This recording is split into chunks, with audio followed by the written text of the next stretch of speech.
ഞങ്ങൾക്ക് വളരെ ശുഭപ്രതീക്ഷയാണ്.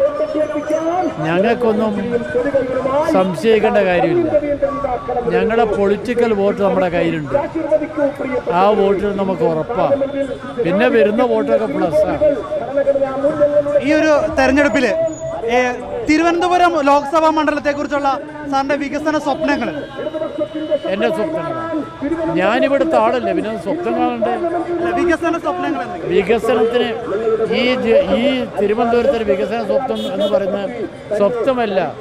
തിരുവനന്തപുരത്ത് ഒരുപാട് കാര്യങ്ങൾ നടക്കാനുണ്ട്. നമ്മുടെ എയിംസ് നമുക്ക് കിട്ടിയില്ല. നമുക്ക് ഹൈക്കോടതി ബെഞ്ച് വേണം, മെട്രോ വേണം നമുക്ക് തിരുവനന്തപുരത്ത്. ഇതുപോലുള്ള നിരവധി പ്രശ്നങ്ങൾ തിരുവനന്തപുരത്തുണ്ട്. ആ പ്രശ്നങ്ങളെല്ലാം ജനങ്ങളെ കൂടെ ഞാനും. സാറിപ്പോൾ പോയിക്കൊണ്ടിരിക്കുന്നത് വിഴിഞ്ഞത്തൂടെയാണ്. കഴിഞ്ഞ 2 വർഷം മുമ്പ് തന്നെ വിഴിഞ്ഞം സമരവുമായി ബന്ധപ്പെട്ട് മത്സ്യത്തൊഴിലാളികൾ നേരിടുന്ന പ്രശ്നങ്ങളൊക്കെ കേരളത്തിൻ്റെയും ഇന്ത്യയുടെയൊക്കെ ശ്രദ്ധ നേടിയ കാര്യമെന്നാണ്. ഈ മത്സ്യത്തൊഴിലാളികൾ അനുഭവിക്കുന്ന പ്രശ്നത്തിൽ എന്ത് നടപടിയായിരിക്കും സാർ എടുക്കുക? അവരെ ഭാഗത്ത് നിന്നുകൊണ്ട് അവരെ വിഷയത്തിൽ മത്സ്യത്തൊഴിലാളിയുടെ കൂടെ ഞാനും ഉണ്ടാവും.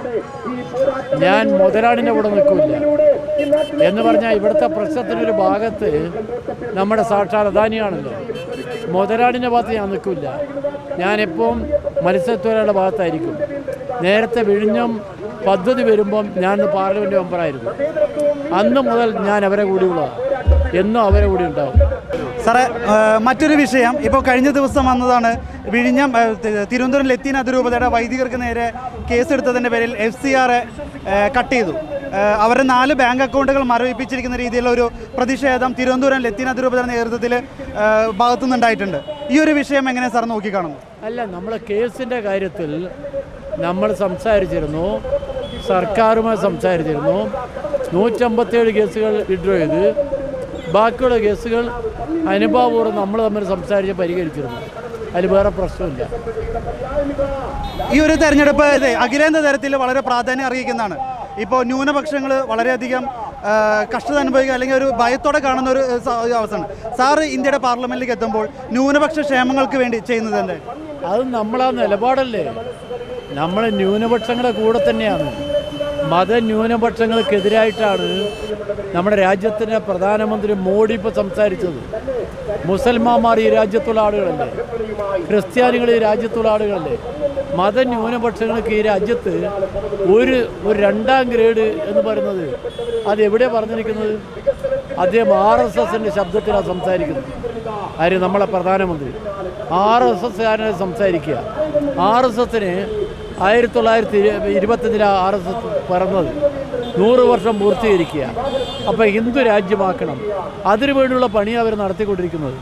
അതിൻ്റെ കൂടെ നിൽക്കാൻ നിർഭാഗ്യത്തിന് ഈ കോൺഗ്രസിൻ്റെ സമീപനം, കേരളത്തിലെ കോൺഗ്രസ്, ഓൾ ഇന്ത്യ കോൺഗ്രസിൽ തന്നെ കേരളത്തിലെ കോൺഗ്രസ് വ്യത്യസ്ത.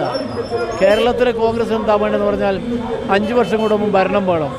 ഭരണം കിട്ടാവുന്നപ്പം അവർ മോഹഭംഗത്തിൽ നിൽക്കുക. അതുകൊണ്ട് അവർക്കിപ്പം നയവുമില്ല, മോഹഭംഗം മാത്രമാണ്. ആ കോൺഗ്രസും ഇപ്പോൾ BJPൻ്റെ കൂടെ താതാത്മ്യം പ്രാപിച്ചിരിക്കുക. ഇപ്പം നിങ്ങൾ കണ്ടോ, നമ്മളിവിടുത്തെ കോൺഗ്രസിന് സ്ഥാനാർത്ഥിയില്ലേ, അദ്ദേഹം ഒരു ചാനലിലെ ചോദ്യത്തിന് അദ്ദേഹം പറഞ്ഞത് 2024 ഇന്ത്യയുടെ ബെസ്റ്റ് പ്രൈം മിനിസ്റ്റർ ആരാ എന്ന് ചോദിച്ചപ്പോൾ അദ്ദേഹം പറഞ്ഞ സംശയമുണ്ടോ? നരേന്ദ്രമോദിയാണ്. അപ്പോൾ നിങ്ങൾ ആരെ വിശ്വസിക്കും? നിങ്ങൾക്ക് ആരെ വിശ്വസിക്കാൻ കഴിയുക? നിലപാടുകൾ കൊണ്ട് ജനപക്ഷത്ത് നിൽക്കുന്ന ഞങ്ങളെ വിശ്വസിക്കുമോ?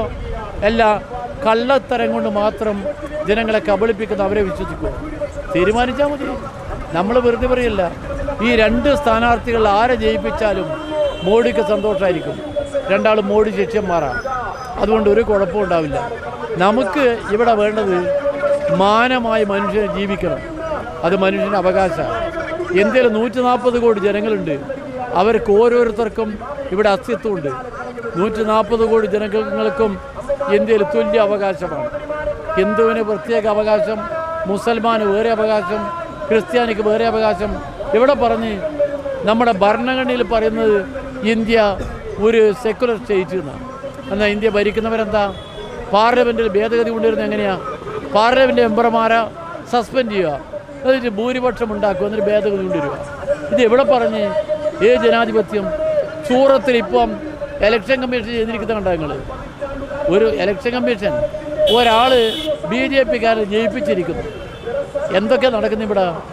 ജനാധിപത്യമാണ്, സ്വേച്ഛാധിപത്യമാണ് നടക്കുന്നത്. അതിനെ നോക്കിയിരിക്കാൻ നമുക്ക് പറ്റില്ല. അവിടെ അതിനെതിരായി സന്ധിയില്ല പോരാട്ടം നടക്കുന്ന പ്രസ്ഥാനമാണ് ഇടതുപക്ഷ പ്രസ്ഥാനം. ആ പ്രസ്ഥാനത്തിന് പ്രതിനിധിയാണ് ഞാൻ. എൻ്റെ ജീവനുള്ള കാലത്തോളം ഈ നാട്ടിൽ എല്ലാവർക്കും തുല്യതയ്ക്ക് വേണ്ടിയുള്ള പോരാട്ടത്തിൽ ഞാൻ അവരെ കൂടിയുണ്ടാകും.